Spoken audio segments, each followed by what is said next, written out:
We have lots to discuss here in today's video, including lots of NHL trade talk around a variety of teams, including the Ottawa Senators, the Montreal Canadiens, the Philadelphia Flyers, as well as the Vancouver Canucks and Buffalo Sabres. We also have news from the NHL waiver wire. We've had another trade earlier this evening, several injury updates as well, including some updates on guys like Vinny Trocheck, Jacob Markstrom, Brady Tkachuk, Lucas Raymond, and a few others. Plus, we also got a big update as well at the Board of Governors meetings from Gary Bettman regarding the Olympics. We'll discuss all that and more coming up next. So welcome back to another video here at Top Shelf Hockey. As I mentioned, we have lots to discuss here in today's video. Before we get into the news, I just want to acknowledge a very special birthday here today, and that is Willie O'Ree. Of course, the player in the NHL who broke the color barrier, hails from my hometown of Fredericton, New Brunswick. So I know as a local person that shares a hometown with him, the citizens here are very, very proud of him. We have a rink named after him. Like, it's just, an incredible human being who's had a heck of a life and done a lot of great things for the game of hockey. So happy 90th birthday to the legendary Willie O'Ree. A bunch of other news around the league. We'll get into a few smaller details here. A few things that happened earlier that we discussed. There is news from the NHL waiver wire. New activity today, including Vincent Iorio, the Washington Capitals, is on waivers. Plus, we have two players that were on waivers yesterday, Donovan Sabrango with the Senators and Igor Afanaseyev with the Sharks. Sabrango was picked up by the Florida Panthers. Afanaseyev was cleared. So at this point, Sabrango will report to Florida, and Afanaseyev will report to the American Hockey League. As I mentioned as well, we did have a small trade earlier this evening between the Los Angeles Kings and the Tampa Bay Lightning. Essentially, the Kings were getting back goaltender Phoenix Copley, who of course started the year with LA, was picked up on waivers by the Lightning, and then after their goaltending situation has improved and got healthy, they're trading him back to the Los Angeles Kings. The Kings now need some insurance that way as well, because they are going to be without Darcy Kemper for at least a little bit. They don't expect it to be long term, but they were recalling on an emergency basis goaltender Eric Portillo.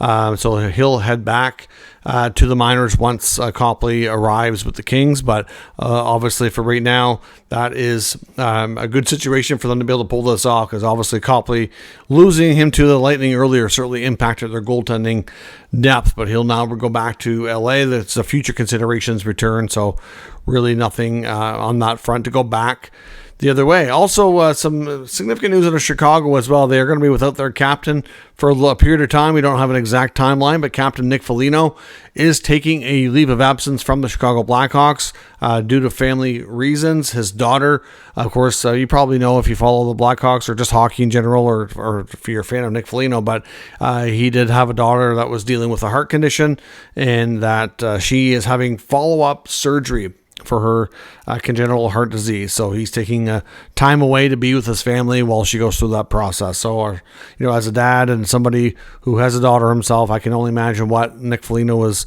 going through. I'm sure it's a very stressful time.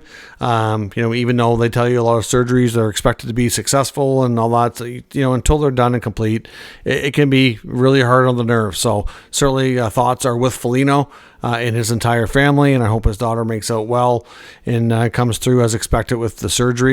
So we're not sure when we'll see him again, but I would suspect if everything goes well, it may not be too long, but I don't know what kind of recovery she's looking at and everything. It's probably going to be a big deal with being a heart surgery, so it could be a period of time for sure. And a bunch of injury updates. We got a bunch of them here today.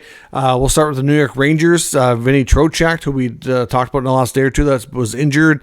He's now been moved to long-term injury reserve. Originally, I believe he was considered week to week, but long-term injury means you have to miss at least 24 days and 10 games. So that's 3+ weeks. So sometimes they're not really clear. Week to week doesn't sound that bad. You think, okay, well, in a week's time, they might be back. It's usually not. I find if they're going to be back within a week, they usually use the day-to-day kind of status update. But in this case, we don't know what kind of change. Obviously, the injury is worse than expected. So he'll be out at least basically a month. So not good news, but it does give them some cap relief in the short term. The Panthers also updated the situation with Dmitry Kulikov. We knew he was dealing with a wrist injury, and he did end up having surgery. And Paul Maurice has indicated that he is going to be out for about 5 months. That's the expected recovery time. So that's the third regular member of the Panthers lineup that is going to be out for an extended time. Like I said, Matthew Tkachuk out until around, probably sometime early mid-January.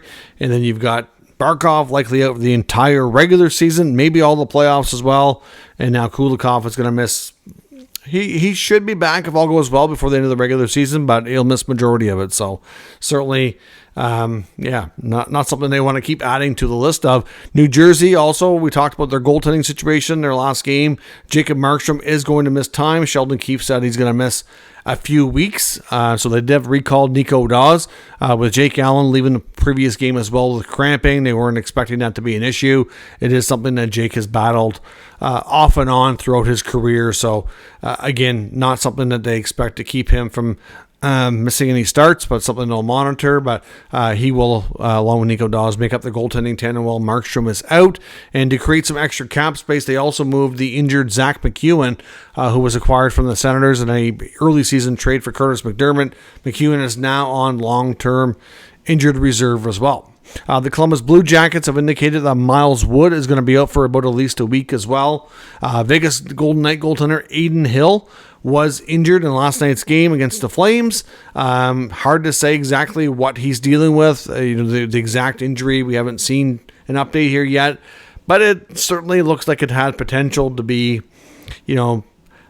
definitely, I would be shocked if he doesn't miss time. I'm no doctor, so I don't know. I mean, I wouldn't be shocked if it was a couple of weeks. You never know. It could be more serious, but it just looked really awkward, so we'll have to wait for further update there. Same goes for Lucas Raymond in Detroit. He is injured and is out. I don't think that's expected to be long-term, but he likely does miss a few games anyways. And the Los Angeles Kings, on top of getting Copley back because of the Darcy Kemper situation, they are also going to be out with Anze Kopitar. He's expected to miss a little bit of time. He is considered day-to-day. The Flyers have sent down Emil Andre back down to the American Hockey League. The Vancouver Canucks have moved defenseman Derek Forbort to injured reserve as well. And we are expecting an update. It could come tonight, if not likely tomorrow, on Ottawa Senators captain Brady Tkachuk. The team, of course, is playing in Buffalo tonight. He himself did go to the state of New York, but instead of going to Buffalo, he went into New York City to see a renowned specialist. I believe what we know so far is that the Sens medical team believe that surgery is needed, and he's going to see this specialist to kind of get a second opinion, just to kind of make sure that they agree. And if that's the case, it's expected he's going to have surgery right away. So he'll likely have it right there in New York while he's there. The belief is this is not, it's not a case of like a broken hand or a broken wrist, because it is, we know it's a hand wrist issue after putting his arms up to stop his body from going into the boards. So obviously he jammed his wrist or something, but it is a ligament issue. So we do know that. So obviously one of the ligaments in there likely to be surgically repaired. Travis Green said yesterday that it was going to be 4 weeks, maybe more.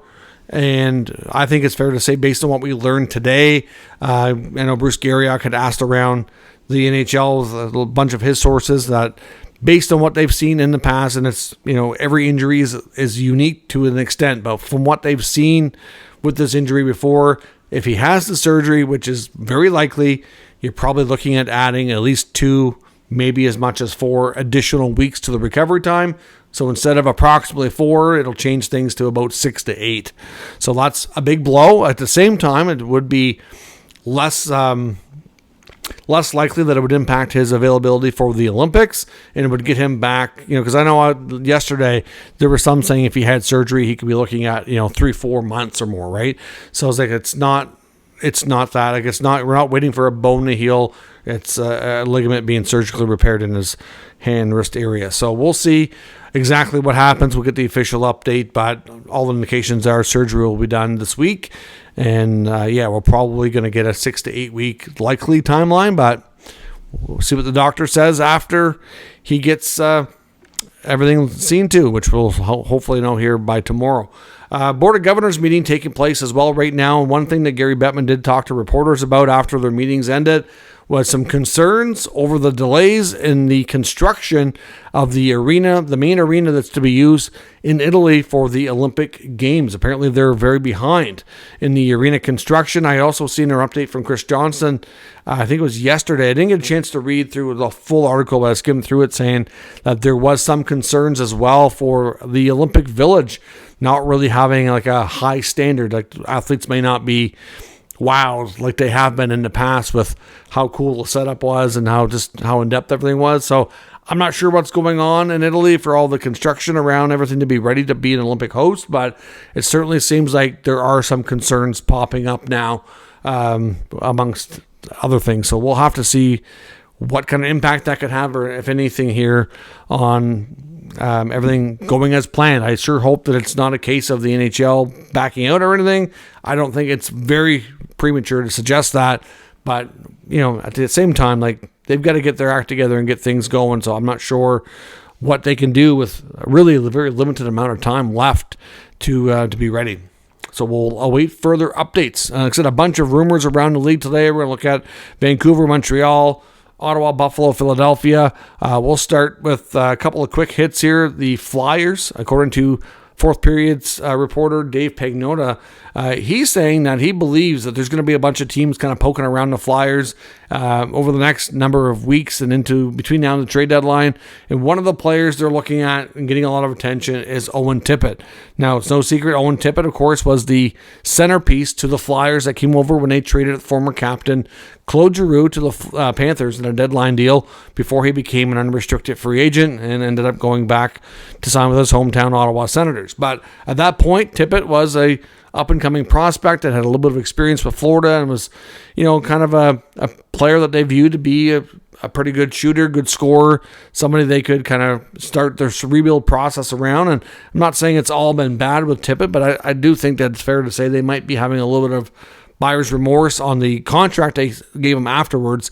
So there is another reason for this, is that his trade protection that he has built into his contract, and it's a modified no trade, so it's not like a full say on everything, but it does limit things to a degree, which changes things from a team perspective.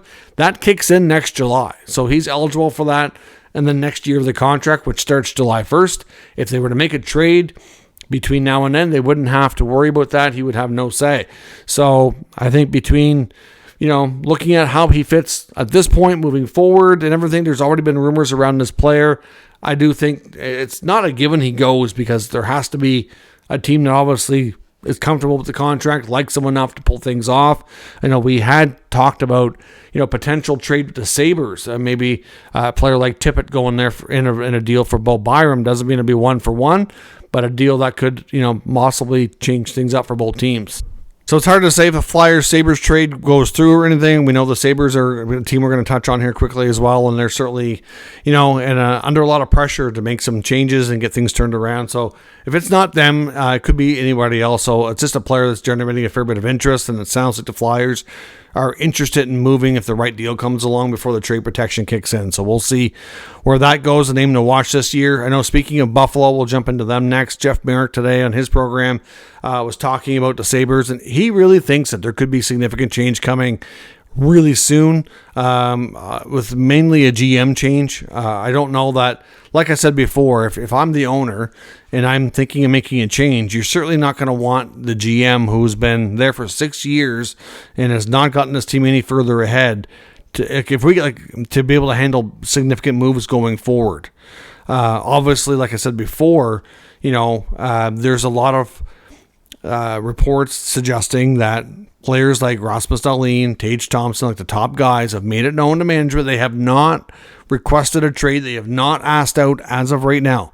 Okay, we're not saying that. I don't want Sabres fans coming at me saying they're not going anywhere. That's all BS. No. What we've been told, and if you're listening clearly here, because I don't want to have to debate this in the comments, is that some of these players have made it known to management that they're fed up with the losing and they need to see change in a positive direction, have to be comfortable with the direction of the team this season, or it's going to come to that. We've seen this happen before with Eichel and Reinhart and that group of guys that have all moved on, and a lot of which have had great success elsewhere. Now we could see 2.0 of that if things don't turn around in a hurry. It's only been 3 games, but it's not even so much that they've lost, it's how they've lost as well.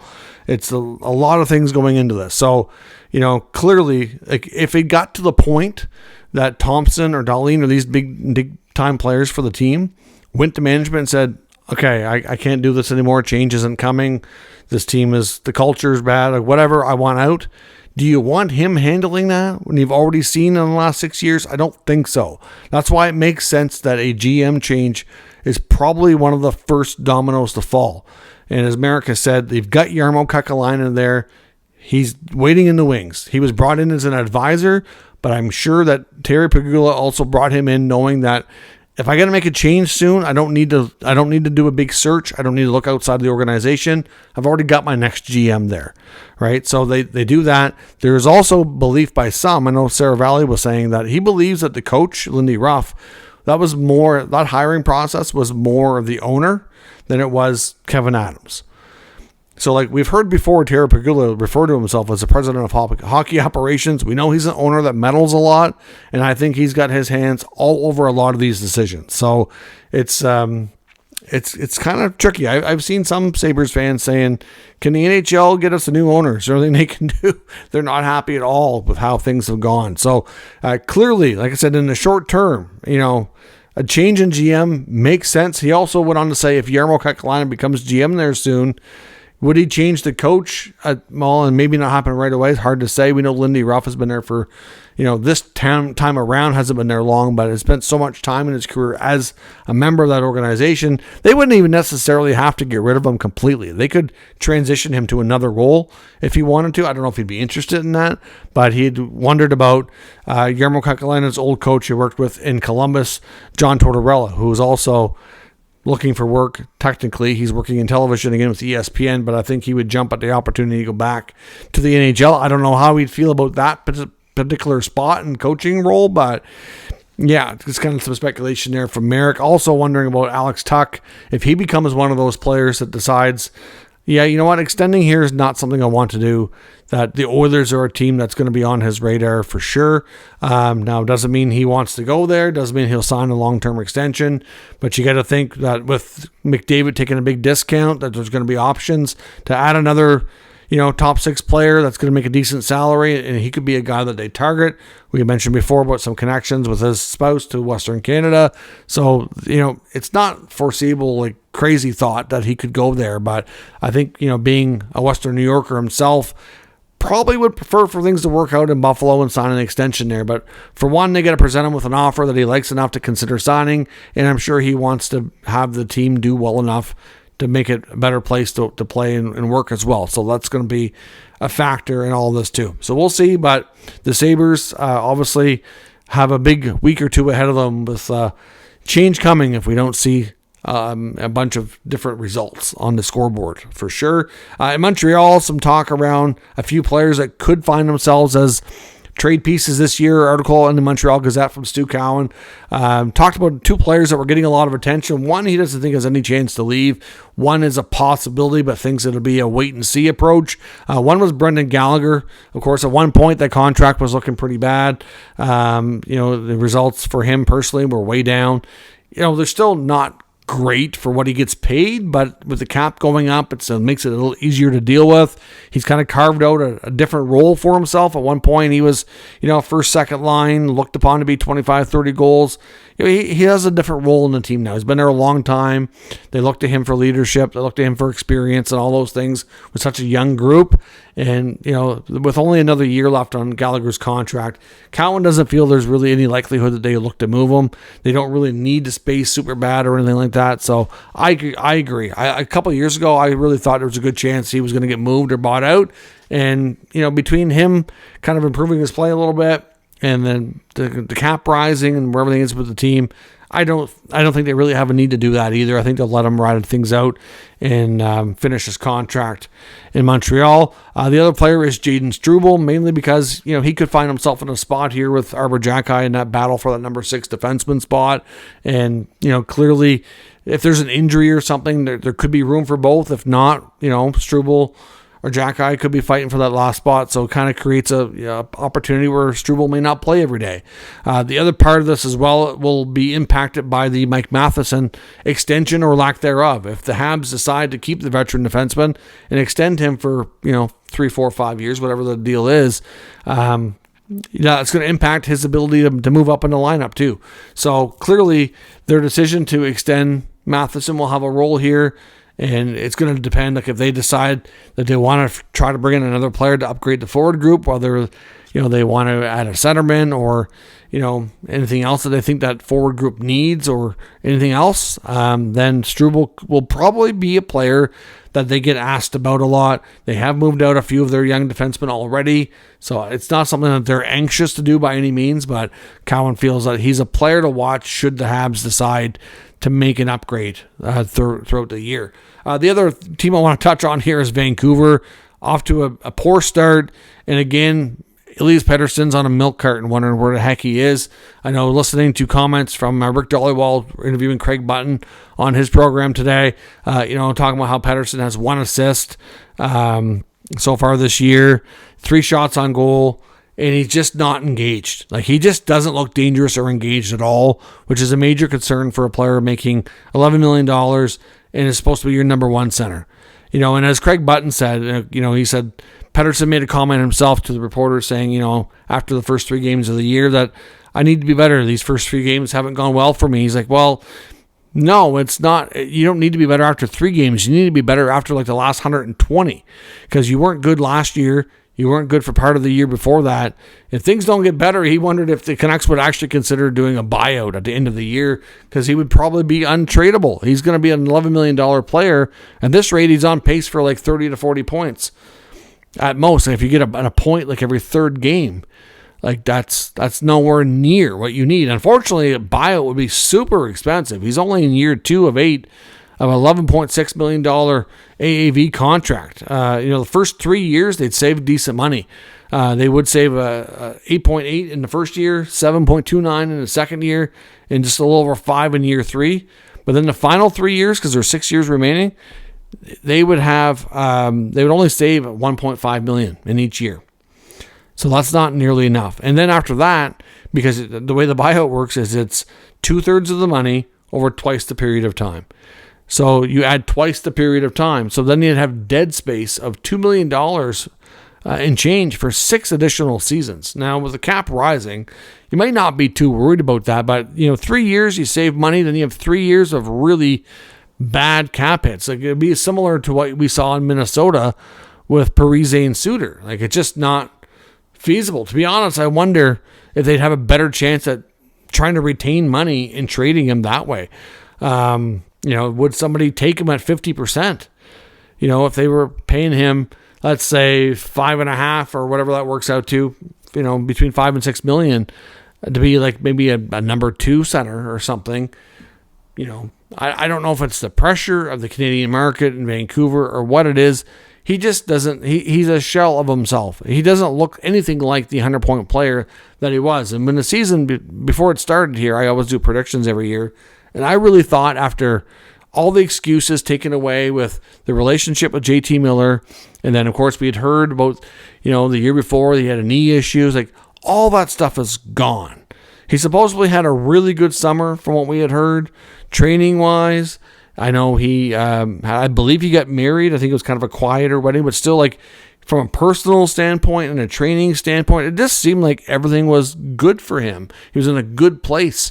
So you think he'd be, ready to perform and be his old self again on the ice, and that just has not shown up. It's only been a few games, but if that's, a big enough sample size to be concerned, for sure. So we'll see what happens, but you have to wonder now serious concerns over the future of Pettersson. There's been a lot of talk about Vancouver maybe making a trade for a number 2 center, but as they talked about on this program with Dhaliwal and Button, like, are you trading for a number 2 center, or do you now need a 1, not a 2?